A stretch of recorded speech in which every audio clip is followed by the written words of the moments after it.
agregar. Si los hombres la quebrantan la ley de Dios, ella misma los va a juzgar. Y si no lo hacen, no seamos nosotros los que los juzguemos. Si la ley de Dios no los juzga, no seamos nosotros el instrumento que utiliza Satanás para pervertir la comunión en el cuerpo de Cristo. ¿Sí? Porque si no, nos pondremos como jueces por encima de la ley perfecta de Dios. Estamos usurpando una función que le pertenece exclusivamente a Dios. ¿Sí? Recordamos lo que dije antes. Si alguien juzga algo que no está expresado o indicado expresamente en la palabra de Dios, ¿sí? No es una anomia la vida cristiana, al contrario, es una sujeción a la ley de Dios. Y cuando alguien transgrede la norma de Dios, también es necesario, de último caso, que las autoridades de la iglesia tomen y juzguen esa circunstancia, esa situación. Pero si algo no está indicado expresamente, no seamos nosotros los que nos ponemos por encima de la norma de Dios y usurpamos el lugar de Dios al ponernos como jueces. Los que más están dispuestos a constituirse en jueces de la ley son generalmente los que más se descuidan en obedecerla. ¿Sí? Pensemos un poco esto. También es una construcción psicológica que hacemos. Cuando a David, Natán lo confrontó con el problema que él estaba viviendo, en un ejemplo, se excedió en la pena. Tenía que devolver 4 ovejitas. No, merece la muerte. Claro, ¿qué pasó con David cuando Natán le extendió el dedo y le dijo, ese sos vos? ¿Sí? Muchas veces ponemos esa excusa por delante, pensando que de esa manera los demás van a estar, o se va a asegurar frente a los demás, nuestra santidad de vida. ¿Sí? Lo ponemos entre tildes. Para hablar de esto, de nuestra santidad. Cuando estemos dispuestos o estemos a punto de criticar a alguien, detengámonos y pensemos en Dios y en su ley de amor. Entonces, en su lugar, en lugar de criticarlo, digamos algo edificante sobre el hermano.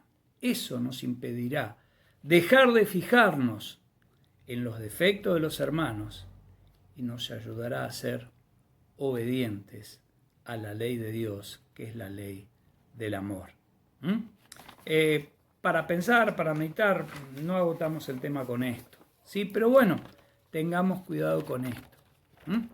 Seamos de edificación, como dice al final del pasaje que nos planteó allí Pablo en Romanos 14 también, 14:13. Dejemos de juzgarnos, por el contrario, propongámonos vivir de tal manera de no causar tropiezo ni caída a otro creyente.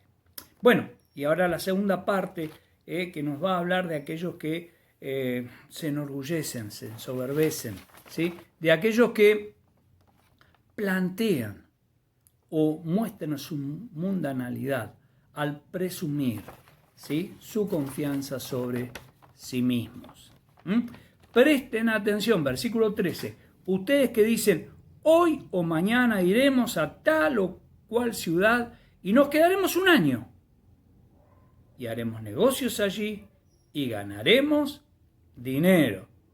¿Sí? Yo cuando estaba leyendo esto me acordaba de la parábola del Señor, sobre la que llamamos el rico insensato, ¿sí?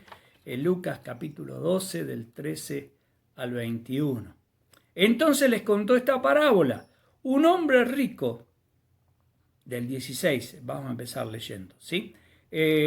Un hombre rico tenía un campo fértil que producía buenas cosechas y se dijo a sí mismo, ¿qué debo hacer? No tengo lugar para almacenar todas mis cosechas. Versículo 18, entonces, pensó que es lógico pensar en cómo resolver la circunstancia. Ya sé, tiraré abajo mis graneros, construiré unos más grandes, así tendré lugar suficiente para almacenar todo mi trigo y mis otros bienes. ¿Sí? En esa época no estaban los silobolsa como ahora. No importa, el concepto es el mismo.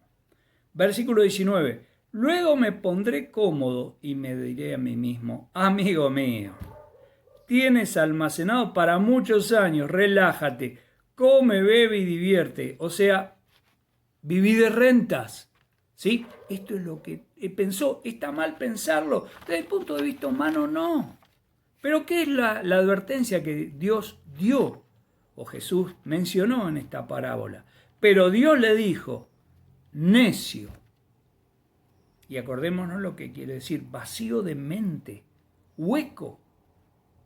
Vas a morir esta misma noche. ¿Y quién se quedará con todo aquello por lo que trabajaste?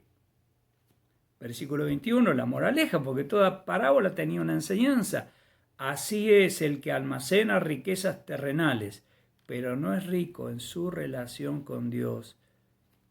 Es un necio. Pensemos en nosotros mismos, ¿sí? Seguimos con Mateo, capítulo 6, versículos 19 al 21. El Señor, allí en el Sermón del Monte, está hablando: no almacenes tesoros aquí en la tierra, donde las polillas se la comen y el óxido los destruye, y donde los ladrones entran y roban.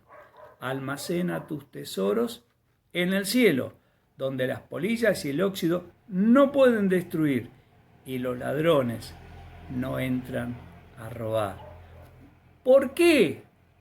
¿Por qué el Señor les hace esta advertencia? Donde esté tu tesoro, si tu tesoro está en tus bienes terrenales, allí estará también tu relación o los deseos de tu corazón, tu relación con Dios, me refería, ¿sí? Ahora,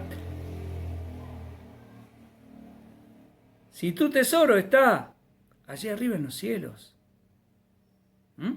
Pablo al final dice, yo sé en quién he creído y que es capaz para guardar mi depósito para aquel día. ¿A qué depósito se refería? Al depósito de todas sus acciones, ¿sí? Realizadas para la honra y gloria de Dios.